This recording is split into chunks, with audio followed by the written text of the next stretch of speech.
Kami makaon nagpalit ani, pili lang mo ng relo diha kung asa ganahan ninyo. Anyway, ato ni pakita ninyo unsa nga mga design nga relo. Yo, what's up mga boss? So karon ato pakita ninyo ato ang bag-ong kuha nung Mirage. This is 2024 model. So ato ipakita ninyo unsa man ka-level ng unit ta, only 7,000 pang mileage ani. Pwede ni siya utangon, pwede cash, pwede financing, o niya nakalimot ani kinatay freebies ani nga G-Shock no. Okay, authentic, original nga G-Shock, ato ipakapin ninyo kung kamo palit ani. So dito na magdugoy, ato na ipakita nyo unsa pa ka-level ng unit. Let's go. So man ito ang Mirage no. Mo niya ang sintro, ang bantang. Makita niyo mamors pa kay ng unit. Wala ni siya dents ha, wala ay scratches. Giwashingan rin nato ano after nato nakuha sa kuan sa bangko. Tuntuyokon para sa makita niyo sa pang-level ng unit. Okay. So ligid niya is baga pa kayo na. Tanan niyo baga pa na yang ligid. Okay. So 2024 model na siya ha.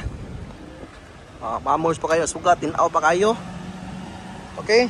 So ato tanaw na sa sod, press pasay ra ni ha. Para madali ta, mao na siya.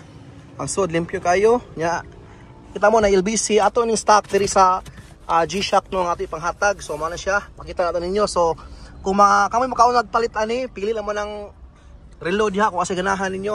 Anyway, ato ni pakita ninyo unsa nga mga design nga relo. Saluyo, mamors kayo. Good as new. Okay. So ito patanaw diri sa luyo. Sa pakalabil yung unit ha. Okay, alright. Ang sod, interior, ang babaw hamis pa kayo na. Okay. Dito nga side. Sa pakalabli starring nito ang free nga G-Shock ha. Unom na kabuok. So ato pakita ninyo kung unsay ganahan ninyo nga relo kung kami mapalit ani nga unit. So ay na pagdugay. Pwede ni siya ma-check ninyo anytime. Nga tanaw na to ang iyahang kuan. Mileage dito pakita ninyo pila yung mileage ani.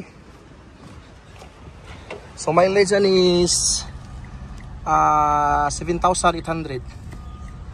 Okay, alright. Ang engine tanawon yung engine para mas makita niyo sa makahinong ang unit. So mo na yung engine kaminawan yung andar, hinog pa kayo.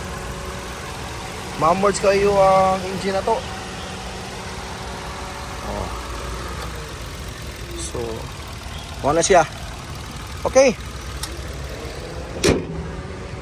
Okay, alright. So comment down below lang kung interested mo. So mga na to mga bossing no. Paspas lang nga pakita to sa tong unit nga available karon 2024.